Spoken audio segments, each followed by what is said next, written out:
दो लोग same capital के साथ बिजनेस शुरू करते हैं, एक दिवालिया हो जाता है जबकि दूसरा अमीर बन जाता है। कैसे? इसे हम क्या कहेंगे? किस्मत, नॉलेज या फिर कुछ और? क्या आप जानते हैं कि हम अपने इमोशंस और पैसों से जुड़ी साइकोलॉजी को समझकर ज्यादा पैसे कमा सकते हैं, उसे आसानी से मैनेज कर सकते हैं। पैसे रूल से नहीं बल्कि इमोशंस और सॉफ्ट स्किल से कमाया जाता है। सॉफ्ट स्किल को ही साइकोलॉजी ऑफ मनी कहते हैं। फेमस फाइनेंशियल राइटर और एनालिस्ट मॉर्गन होसेल द्वारा लिखी किताब द साइकोलॉजी ऑफ मनी इस रहस्य को उजागर करती है। किताब हमें बताती है कि हमारी भावनाएं, निर्णय और व्यवहार हमारी फाइनेंशियल लाइफ को कैसे आकार देते हैं। किताब में दिए गए लेसन से हम पैसे को सही इस्तेमाल करना सीख सकते हैं और अपनी फाइनेंशियल पोजीशन को बेहतर बना सकते हैं। पैसे को लेकर अपने माइंड को ट्रेन कर सकते हैं ताकि पैसे को लेकर हमारे डिसीजंस ज्यादा मजबूत बने। तो एक एक करके बात करेंगे किताब के इम्पोर्टेंट लेसन्स की, लेकिन उससे पहले ऐसी मोटिवेशनल लर्निंग्स के लिए हमारे चैनल को सब्सक्राइब जरूर करें।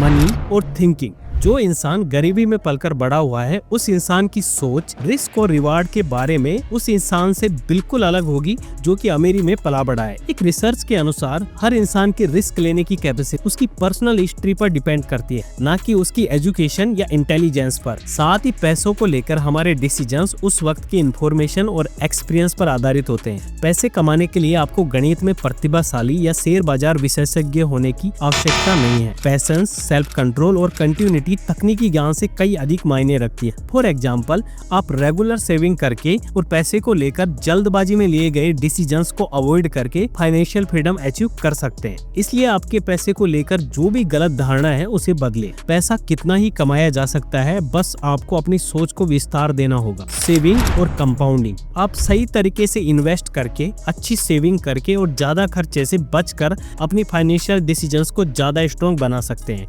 अगर आप अपने थोड़े इन्वेस्टमेंट को भी कंपाउंडिंग की ताकत दे तो थोड़ा सा पैसा भी सालों बाद में ज्यादा पैसे में बदल सकता है। इसलिए सेविंग और इन्वेस्टमेंट आप जितनी जल्दी शुरू करते हैं उतना ही आपके लिए अच्छा होता है। मॉर्गन बताते हैं कि कंपाउंडिंग सिर्फ पैसे पर लागू नहीं होती है, यह आपके नॉलेज और हैबिट्स के साथ भी काम करती है। आपकी सेविंग आपके ईगो और आपकी इनकम के बीच का गैप है। आप अपनी इच्छाओं को कम करें और इस बात पर ध्यान ना दें कि लोग आपके बारे में क्या सोचेंगे, तो आप ज्यादा पैसे बचा सकते हैं। सेविंग की हैबिट ही हमारे लिए फाइनेंशियल फ्रीडम का रास्ता खोलती। Luck and risk. आपकी किस्मत और रिस्क लेने की कैपेसिटी आपके हार्ड वर्क और आपकी स्किल से ज्यादा इंपॉर्टेंट है। कुछ लोग पैसों के मामले में लकी होते हैं क्योंकि वो अमीर घरों में पैदा होते हैं। पैसे कमाने के लिए किस्मत के भरोसे बैठने के बजाय हमें हमारे अंदर रिस्क लेने की कैपेसिटी डेवलप करनी चाहिए। एक जॉब करने वाले में और बिजनेस करने वाले में रिस्क लेने का ही अंतर है। इसलिए रिस्क और रिवार्ड के बीच सही संतुलन बिठाकर हमें डिसीजन लेने चाहिए। Money and investment. पैसे को काम पर लगाना बहुत जरूरी है और इसलिए जो भी पैसा आप बचाते हैं उसे इन्वेस्ट जरूर करें। वॉरेन बफेट भी इसी सिद्धांत पर अमीर बने हैं क्योंकि वो कंपाउंडिंग का मंत्र जानते हैं कि जितने ज्यादा समय के लिए पैसा इन्वेस्ट रहेगा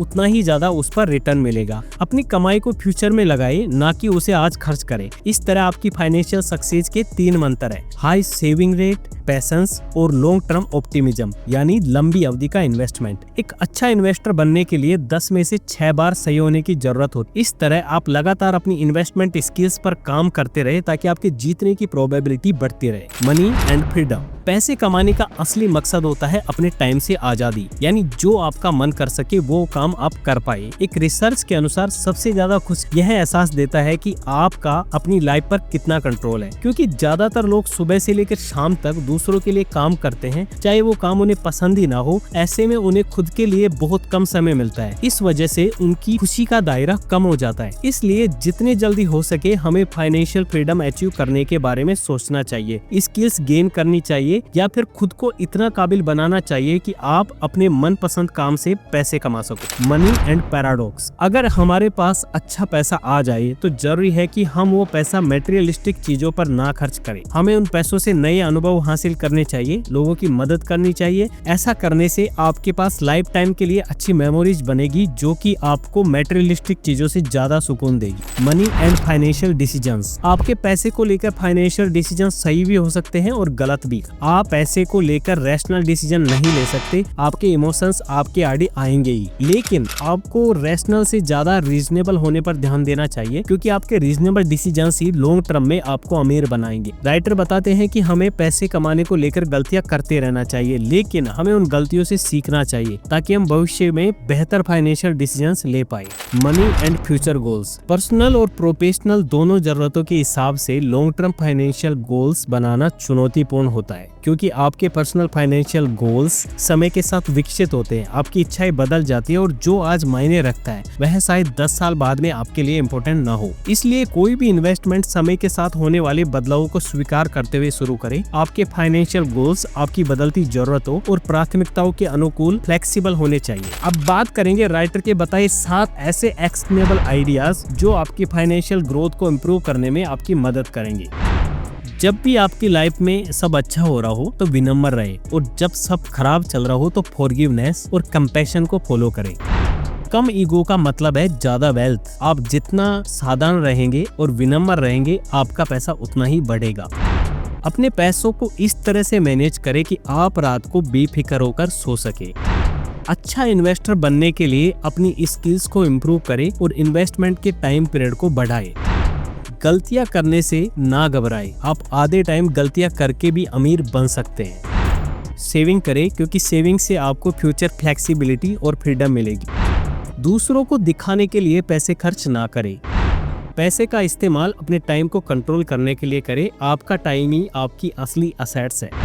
मॉर्गन हमें रिमाइंड करवाते हैं, कोई भी फाइनेंशियल प्लानिंग और इन्वेस्टिंग का फाइनल ऑब्जेक्टिव होता है कि हमें अपने लिए खूब सारा टाइम मिले ताकि हम अपने इंटरेस्ट का काम कर सके, जो मन करे वो कर सके। इसलिए हमें वेल्थ क्रिएशन के बारे में रीजनेबल होने की जरूरत होती है, हार्ड वर्क करने की जरूरत है। पैसे को लेकर अपने इमोशंस और सोच को नया आकार देने की जरूरत होती है, ताकि हम अपनी लाइफ और अपने टाइम पर पूरा कंट्रोल कर सके। After all, success is just the ability to choose the life we want. दोस्तों, वीडियो आपको अच्छा लगे तो वीडियो को लाइक और कमेंट जरूर करें, वीडियो को शेयर करें और ऐसी मोटिवेशनल बुक समरीज के लिए हमारे चैनल को सब्सक्राइब करें। Thank you for watching.